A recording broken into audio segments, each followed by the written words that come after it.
Statue of Liberty started shaking her fist, and the eagle will fly, and it's gonna be here. Brought to you courtesy of the red, white, and blue. It's time for Veterans Issues, the show that brings you information about veterans, military, and their family. Now here's your host, Ken Rollins. Welcome to Veterans Issues. Ken Rollins here. Today we are brought to you by the Red, White, and Blue because we're going to be talking about Red, White, and Blue for Independence Day. We're going to be talking with none other than Carl Brady. Get your pen, stay where you are. We'll be right back. Welcome back to Veterans Issues. Ken Rollins here. Today's guest, you see him a lot here on TV 24. He's the Prime News anchor, and he's also the executive director of East Alabama Today and Kelli's Acoustic Crossroads. Now, all of you know those, but we're going to talk about something different from that today. So let's welcome one of our own, Carl Brady. Welcome to the show, buddy. Ken, thanks a lot. It's different being on this side being interviewed instead of being the interviewer. Yeah, let's go to the weather. Yeah. No weather. Carl, what you're doing here today, you got an event coming up at the Oxford Performing Arts Center. Right. Mm-hmm. Around the 4th of July week. And it's patriotic, and this is Veterans Issues. You're going to give veterans a discount to it. Right. And military, active duty military. So you wear a lot of hats. Let me get this out of the way first. I wanted to do this. Okay. You sing. I do. Mm-hmm.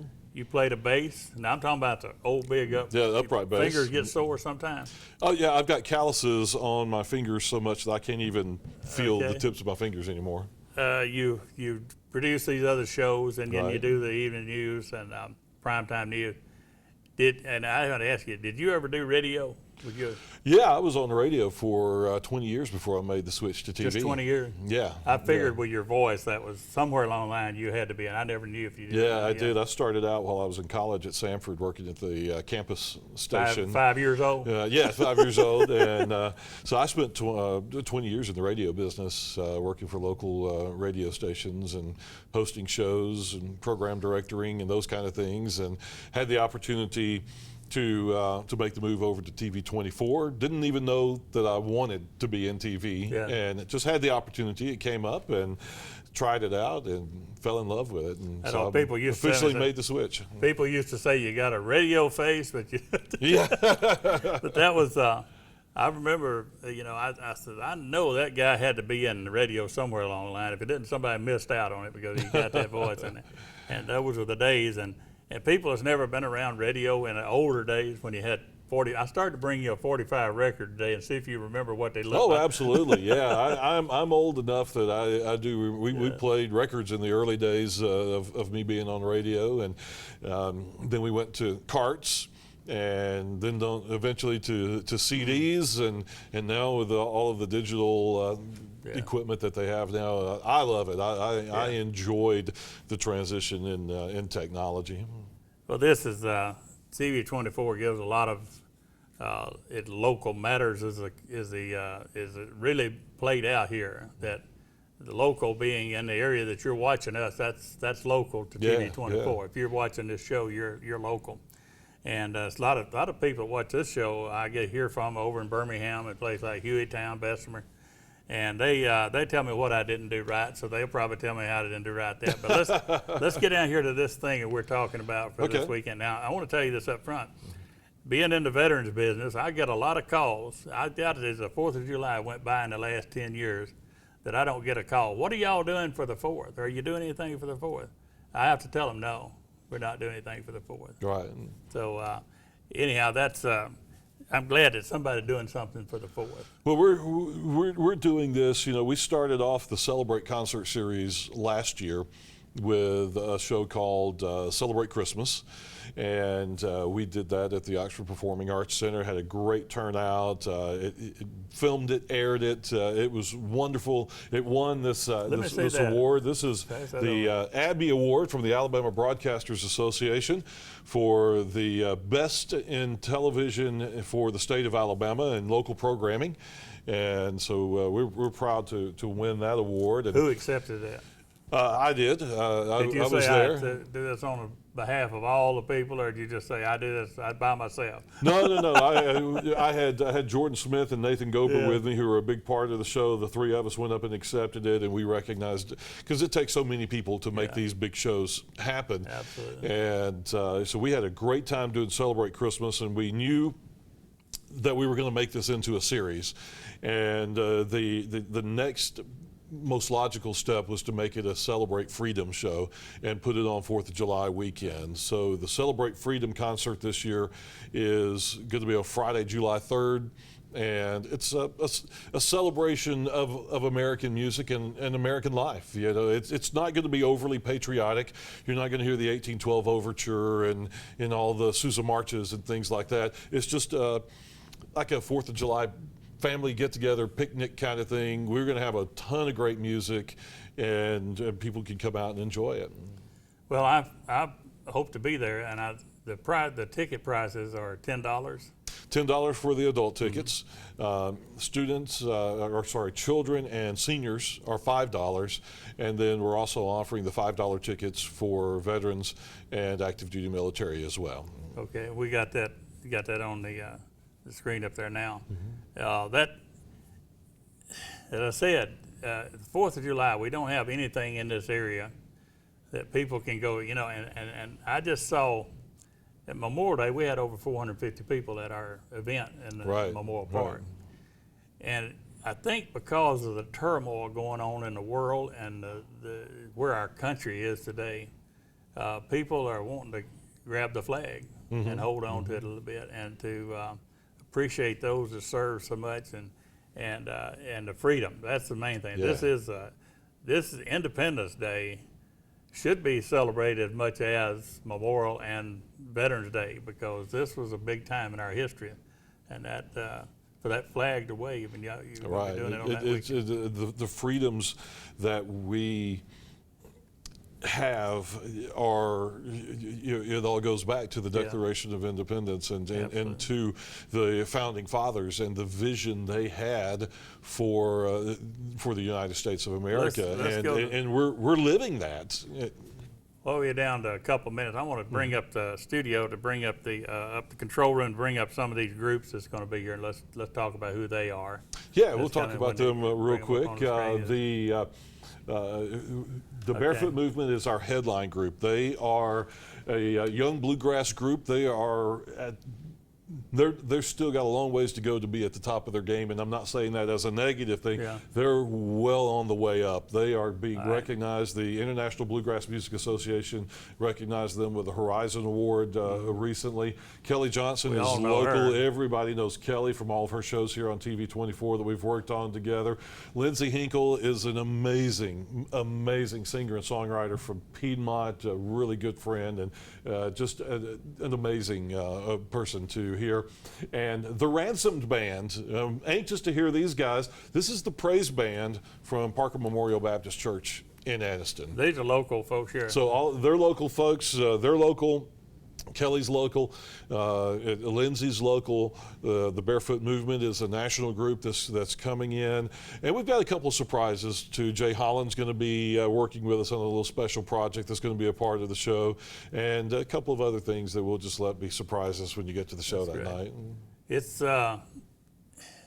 not bluegrass, it's not folk, it's American music, just Americana. It's just a celebration of American music. Everybody there does a little bit of something different. The bluegrass, the Barefoot Movement is more bluegrassy. The Ransomed Band, not sure exactly what they're going to do. Probably some praise music, that kind of thing. Lindsay Hinkle she's not country, she's not bluegrass, she's just Lindsay Hinkle with amazing music. And Kelli Johnson the same way. She's known as a bluegrass artist around here, but she's really not. Yeah. We got to go to a break. Come back. We got more with Carl and what's happening here on the 4th. Stay where you are. Be right back. Welcome back to Veterans Issues. We're talking with Carl Brady. We're talking about the big event coming here. What are the dates on that? It's Friday, July 3rd. July the 3rd. July 3rd, the show will start at 7 o'clock. I'm going to have to hurry. I got to be in Montgomery for a meeting that morning. Ooh, boy. Anyhow, we were talking about the groups that's coming. One of the groups the barefoot movement, we're not going to get into how they got that name because probably neither one of us know, but there's always interesting stories of how people got their groups got their name. Well, I can tell you, they always play barefoot. Yeah, I don't know why. really? It's just a thing, but they're always barefoot. Oh, well, that probably goes away. Let's look at a little bit of video and listen to what we're talking about. Just Okay. a little taste of it, just a little tease. All right, We can get sounds the good. control room to bring that up for us. 1, 2, 3, 1.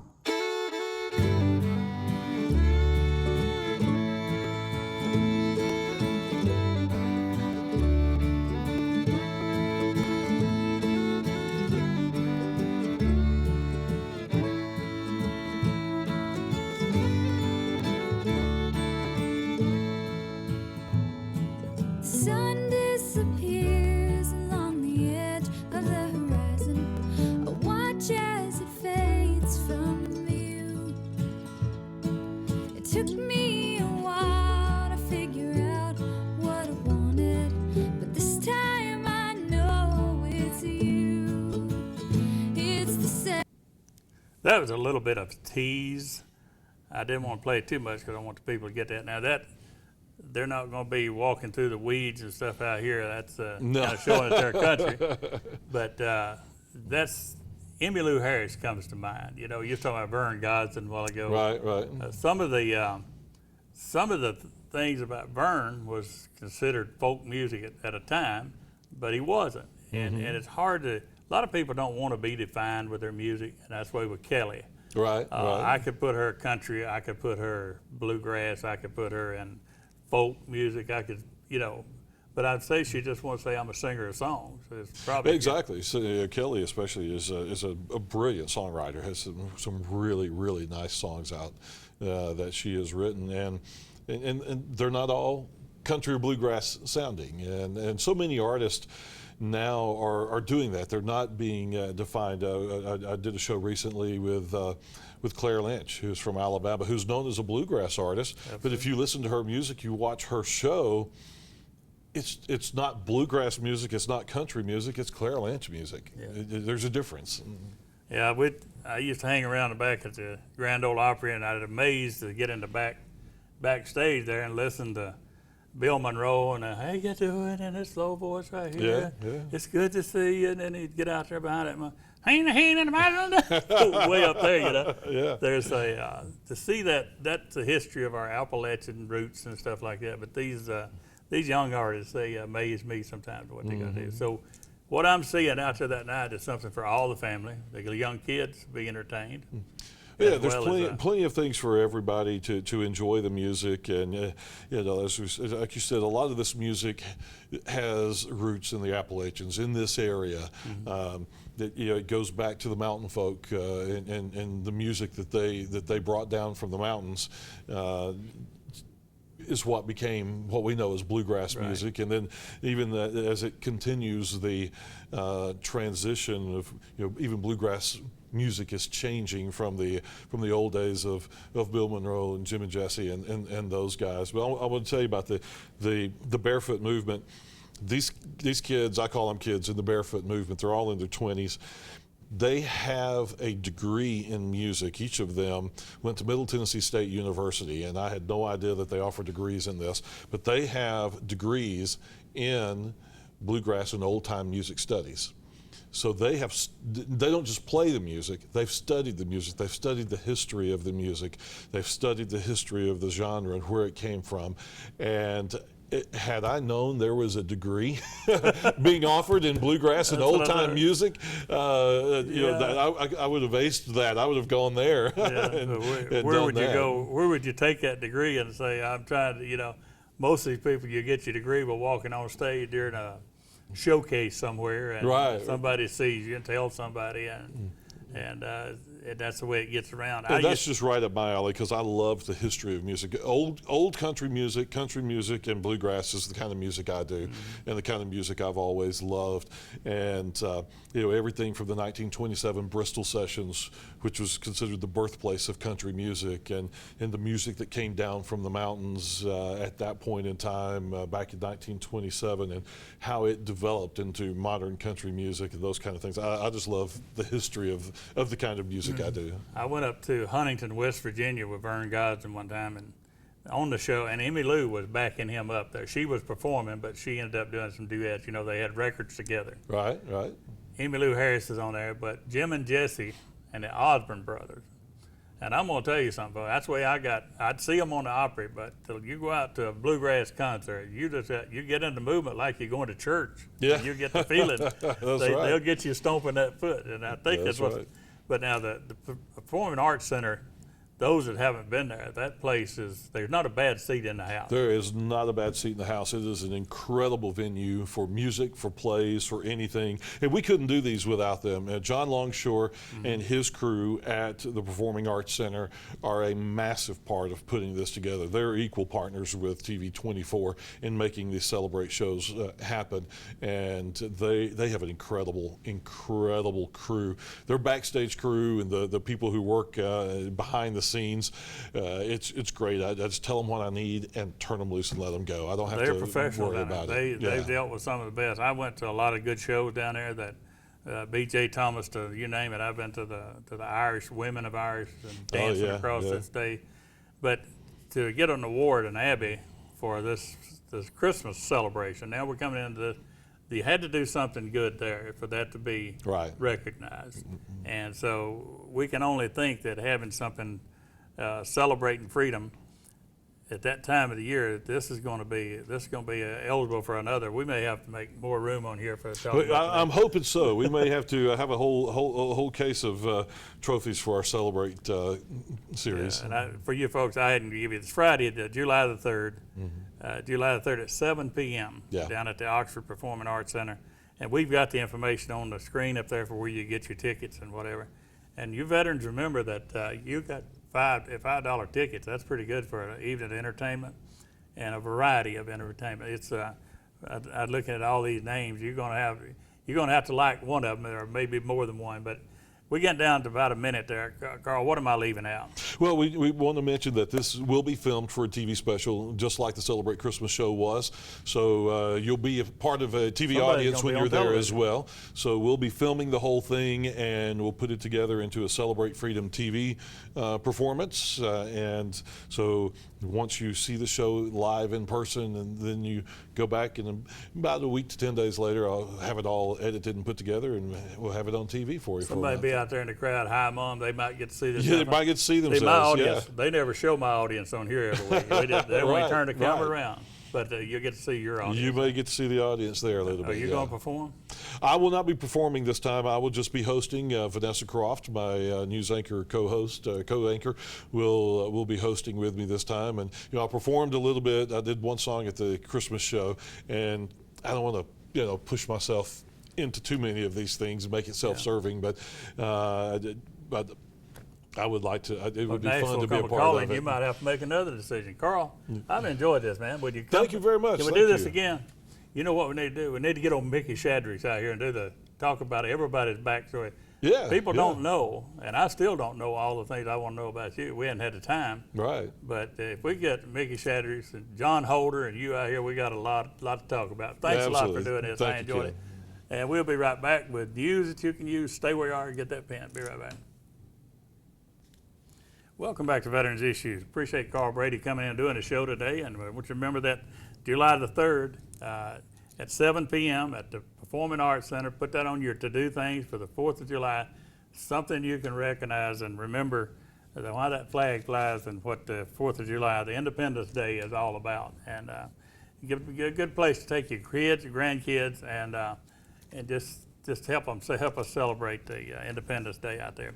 I talked about the Senate Bill 502. Not going to go into a lot of that with the Senate on vacation, but when they do come back, you're going to hear me talking about it. It won't come back as Senate Bill 502. What it is an earmark bill to unearmark the funds for the Education Trust Fund, and that will affect the veterans and a lot of others. So you'll hear me talking about that. I'm not going to bore you with that this week, but just stay tuned because we will be talking about it when they go back into session. And I think they're going into special session and sometime in August, and they will be talking about that. The new VA clinic is opening any day now. That's what I was told over last week. Any day now, they'll open up the new women's clinic, And this is just 4 blocks from the VA where it's located right now. But the good part of it is, not just the good part for the women, but the parking. We have our own parking now for about 2,500 vehicles, where we share parking with a lot of other people now. We're renting the parking spaces we've got now from the city of Birmingham. This one will give us our own parking just for veterans only, and hopefully all that's going to turn around a lot of things. And so I'll let you know when I hear that they're going to do that. But I'll give you the information and the addresses and all that stuff. I want to remind you too about I told you about Oxford Tire Business. They give you 10%, and I back up on that. They went out of business, and so you don't go down to Oxford Tire to get your 10% off if you're a veteran. So that's I want to. And another thing is paying it forward. I talk about this every week. And last week I paid it forward on a lady. She was behind me, and I don't mind saying she works for Chi Hall, Harley Davidson place over there. She got very moved by that thing, and she's been paying it forward and sending me notes about where else she paid it forward. So you folks, if you get a chance to pay it forward, try it. You're going to get more out of it than the person you paid for, and sometimes a couple of dollars will make all the difference in what your life that day. I want to remind you that we're still trying to build the law enforcement, firefighters, Afghanistan and Iraq memorials in Anniston, Centennial Memorial Park. If you'd like to contribute to that, and we have some of you that's been doing that, and for that I thank you, is send your donation to Community Foundation, P.O. Box 1826, Anniston 36202. Put Centennial on the bottom of it, or memorials or something, and that is deductible. You get a tax deduction on that for those of you that up in that rank, and some of you have been doing that, and I do appreciate that. That one of the things that helps it is the law enforcement tag that Bill Partridge designed.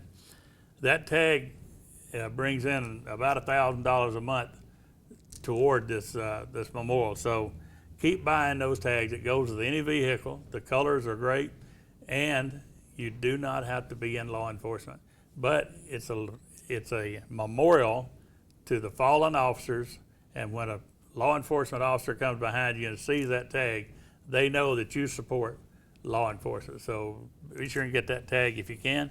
And let's see, DD214, get that DD214. I know exactly where it is. Too many times I get people can't find theirs. We're running out of time here, so this week's salute I want to go out to all those who go to bat for veterans, and that's in a lot of fields out there that go to bat and do things for veterans. And we'll see you next week here on Veterans Issues. Salute.